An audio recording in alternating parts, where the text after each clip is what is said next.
आज सुप्रसिद्ध साहित्यकार डॉक्टर राही मासूम रजा का जन्मदिन है। जाने माने आलोचक वीरेंद्र यादव ने एक फेसबुक पोस्ट के जरिए डॉक्टर राही मासूम रजा की जयंती पर उन्हें याद करते हुए एक किस्से के जरिए कहा है कि डॉक्टर राही मासूम रजा को आजीवन अपने स्वाभिमान और प्रतिबद्धता की कीमत चुकानी पड़ी। वीरेंद्र यादव ने फेसबुक पर लिखा कि आज 1 सितंबर को राही मासूम रजा का जन्मदिन है। यह एक दिलचस्प लेकिन ध्यान देने की बात है कि राही उर्दू के मशहूर और मकबूल शायर थे, लेकिन उर्दू वाले उनके औपन्यासिक लेखन को बिल्कुल तरजीह नहीं देते थे।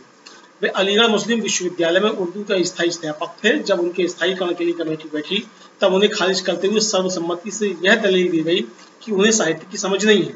इस समिति के अध्यक्ष प्रोफेसर आले अहमद सरूर थे, जो उर्दू विभाग के अध्यक्ष भी थे।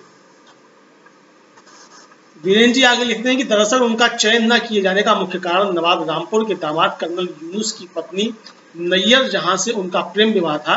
इस कारण उर्दू साहित्य और मुस्लिम समाज के एरिस्टोक्रेट से लेकर तरक्की पसंद तक सभी उनसे दुआ रखते थे। यहाँ तक कि आधा गांव उपन्यास, जो मूल रूप से फारसी लिपि में लिखा गया था, उर्दू में न छपकर लिप्यांतर होकर पहले हिंदी में छपा। उसके अंग्रेजी सहित कई अन्य भाषाओं में अनुवाद हुए, लेकिन उर्दू में वह बहुत बाद में वर्ष 2003 में कलकत्ता के एक प्रकाशन द्वारा हिंदी वालों के सहयोग से 38 वर्ष बाद ही प्रकाशित हो सका। वह आगे लिखते हैं कि राही ने आधा गांव में जिस तरह मुस्लिम अभिजन समाज को निशाने पर लेते हुए इंसाइडर के रूप में क्रिटिक किया है, वह उर्दू के लिटरेरी एस्टेब्लिशमेंट को स्वीकार नहीं था। इस बारे में मेरा भी एक दिलचस्प अनुभव है।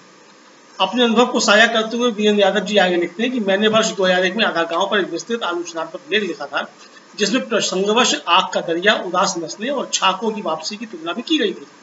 तदभव 5 में प्रकाशित उस लेख को साजिद रशीद मरहूम मुंबई से प्रकाशित अपनी उर्दू साहित्यिक पत्रिका नया वर्क में अनुवाद कर छपवाना चाहते थे। हमारे लखनऊ के उर्दू साहित्य के मर्मज्ञ साथी वकार नासरी इसके लिए खुशी खुशी तैयार थे। वे पहले भी मेरे गोदान पर लेख का अनुवाद नया वर्क के लिए कर चुके थे। वकार मुझसे तदभव की वह प्रति ले गए, लेकिन अगले ही दिन मेरे कार्यालय पहुंचने के पहले वे नमूदार हुए। काफी आक्रोश भरे स्वर में पत्रिका वापस करते हुए उन्होंने उदाहरण दिया कि यह तो तकरीबन कुफ्र सलीका है कि आधा गांव के समक्ष आग का दरिया रखकर उसकी तुलना की जाए। उन्होंने यह भी कहा कि आप हिंदी वालों के लिए राही बड़े नावल निगार होंगे, लेकिन उर्दू अदब में बहैसियत नावलिस्ट उनका कोई मुकाम नहीं है। वीरेंद्र यादव जी आगे लिखते हैं कि मैं यह सब सुनकर सकते में था। बाद में उस लेख को साजिद रशीद ने कानपुर के एक साथी से अनुवाद कराकर प्रकाशित किया। तभी मुझे यह भी याद आया कि हिंदी वालों ने भी तो आधा गांव को जोधपुर मराठवाड़ विश्वविद्यालय के पाठ्यक्रम से अश्लीलता का आरोप लगाकर निकलवाया था, और साहित्य अकादमी सम्मान की सूची से भी वे बहिष्कृत ही रहे थे। दरअसल राही को अपने स्वाभिमान और प्रतिबद्धता की कीमत आजीवन चुकानी पड़ी थी। आज उनकी जयंती के बहाने यह सब याद आ गया। सादर नमन। आशा है आपको ये वीडियो पसंद आया होगा।